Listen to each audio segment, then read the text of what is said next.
Assalamualaikum warahmatullahi wabarakatuh. Hai, selamat datang di channel YouTube kami, Aisyah Channel. Hari ini saya menuju ke sebuah lokasi, lebih tepatnya kawasan wisata sejarah.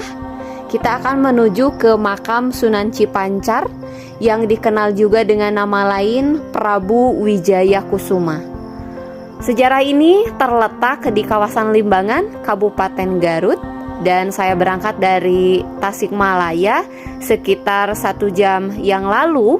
Seperti apa perjalanan saya, ikuti terus.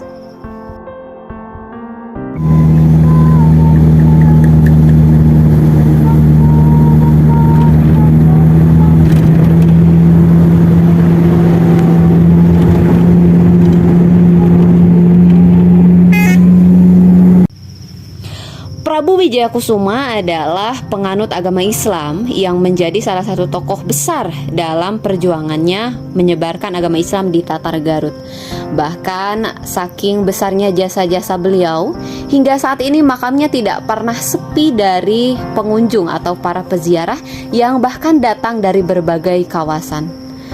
Nah, ini saya sudah memasuki kawasan Limbangan Garut. Sepertinya akan sampai sebentar lagi. Jadi ikuti terus perjalanan saya di Aisyah Channel.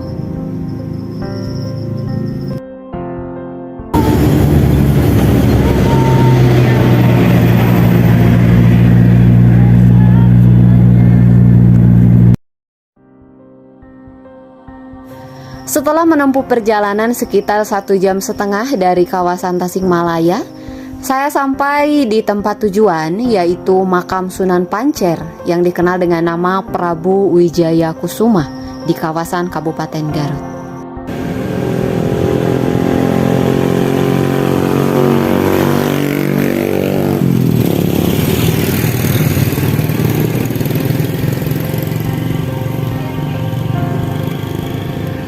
Saat ini saya sedang berdiri di depan tugu peresmian kawasan pemakaman Sunan Pancer.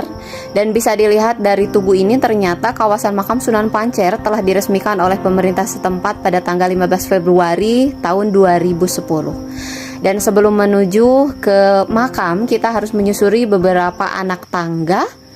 Bisa dilihat di depan sana. Nah, seperti itu, kita akan menuju ke kawasan makam. Sunan Pancer yang memiliki nama asli Prabu Wijaya Kusuma lahir pada tahun 1510 Masehi di Keraton Galuh Pakuan. Berbeda dengan ayahnya, Prabu Hande Liman Senjaya, Wijaya Kusuma adalah penganut agama Islam yang menjadi salah satu tokoh penyebar Islam besar di Tatar Garut.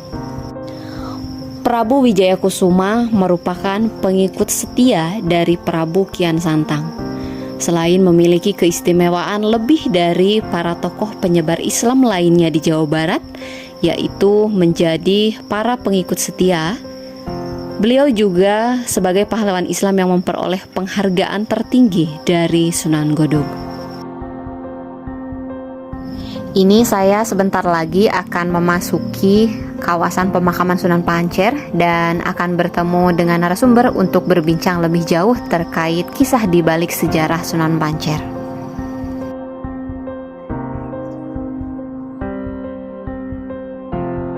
Setelah menelusuri beberapa anak tangga sekitar 50 meter dari bawah, sampailah saya tepat di depan makam Sunan Pancer dan langsung disambut dengan plang yang sepertinya ini dibuat khusus oleh pemerintah setempat, di mana papan ini berisi beberapa informasi mengenai apa yang harus kita laksanakan dan tidak boleh kita laksanakan selama berada di lokasi pemakaman. Oke, sekarang sudah bersama dengan beliau yang bertanggung jawab barangkali mengelola situs sejarah di sini, terkhusus makam Sunan Pancer. Selamat siang dengan Bapak Komar ya Pak ya.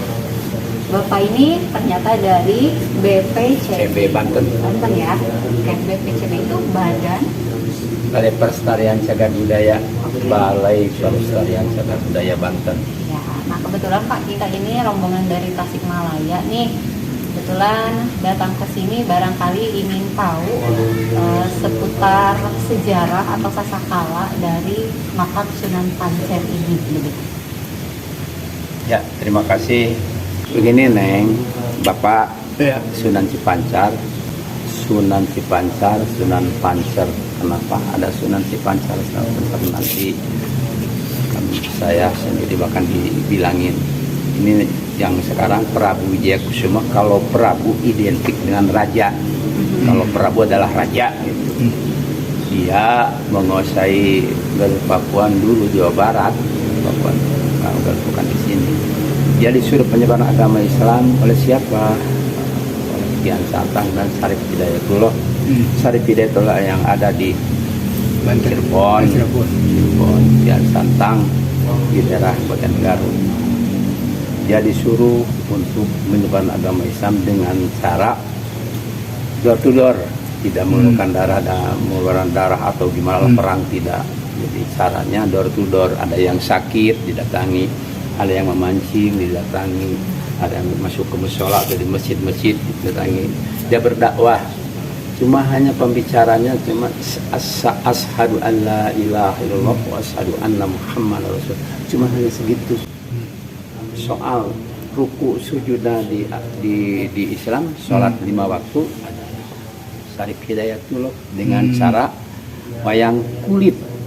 Waktu itu kalau yang kulit, kalau ada datang kalau datang daun alun, nah caranya menyebar agama Islamnya gitu. Kalau secara fikihnya, jadi sujinya begini. Jadi ternyata setiap tokoh yang menyebar agama Islam itu punya metode masing-masing dalam berdakwah begitu ya. Terus begitulah. Jadi Kalau cara Abi langsung bagus. Nah, ya Sunan yang disuruhnya oleh Kian Santang. Di mana Inten Dewata? Koromos. Masih di sini gitu dah. Dia punya anak Liman Senjaya nikah, punya anak 2, 1 Basudèwa, 2 sekali Pak, ternyata hari ini kita bertemu dengan orang yang tepat, pengelolanya langsung, sehingga informasinya insya Allah valid ya, bisa dipercaya sumbernya jelas gitu ya. Dan nanti juga insya Allah video ini mau ditayangkan di YouTube Pak. Semoga menjadi bahan edukasi juga untuk para generasi penerus ya. Karena kami ini sadar atau tidak, mau atau tidak, memang punya tanggung jawab untuk meneruskan sejarah-sejarah di sini. Semoga teman-teman yang nonton video ini dapat pelajaran sejarah. Dan yang paling penting, semua situs yang seperti ini tidak boleh hilang, tidak boleh punah, harus tetap kita lestarikan. Ya, banyak sekali hikmahnya. Ini Pak, banyak pelang-pelang juga nih, Wangsa Dita 2 ya. Nah, kalau langsung ke sana, Sunan Cipancar dengan keluarga, dengan istri, dengan keluarga tidak boleh lebih dari 7 orang, pada 9 orang. Rangga Bungsu yang ada di sana. Terus Wangsa Kusuma 2, Bupati terakhir Garut ada di situ. Dipisah dikarenakan di dalam kenegaraan waktu itu harus di makam harus 7 orang. Nah, kita nggak tahu itu sana kan nggak tahu apa, harus 7 orang, maka dipencar. Yang satu ada Wangsa Kusuma, yang terakhir jadi bupati, yang kedua masih ada bupati Rangga Bungsu.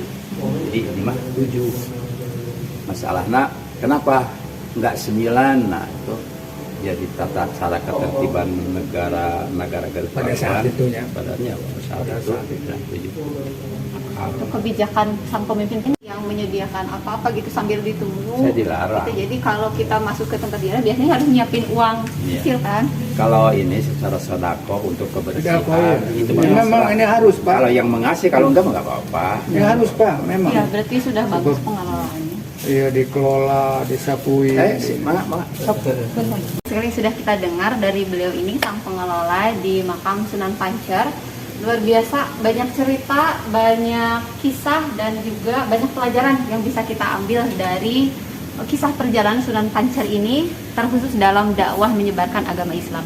Bapak barangkali ada pesan nih untuk kami, terkhusus generasi muda di Indonesia terkait melestarikan sejarah.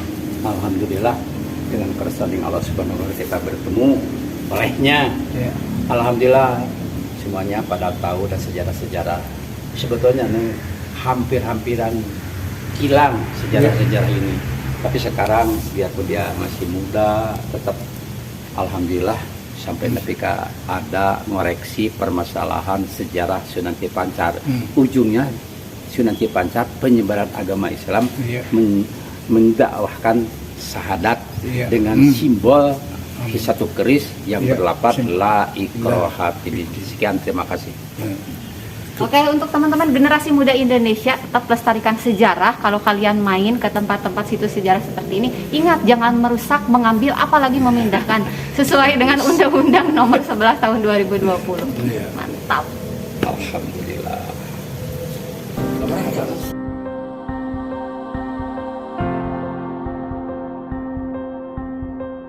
Setelah berbincang dengan narasumber, saya mencoba menelusuri setiap sudut di kawasan pemakaman ini. Jika dilihat lebih dekat, ini merupakan tempat yang menarik dan bersejarah yang tentunya menyimpan banyak rahasia di masa lalu yang mungkin saja belum terkuak sepenuhnya. Kisah yang terkenal dari sejarah Sunan Pancer ini yaitu beliau merupakan penerima anugerah dari Prabu Kian Santang berupa sebuah keris istimewa. Kaitan dengan sejarah berdirinya Limbangan di kawasan Garut, awal mula pemegang kekuasaan Limbangan disebut merupakan Dalem Prabu Liman Senjaya yang merupakan cucu dari Prabu Siliwangi dan anak dari Prabu Layakusuma. Prabu Liman Senjaya diganti oleh anaknya yang bernama Raden Wijayakusuma yang dikenal dengan Sunan Pancar.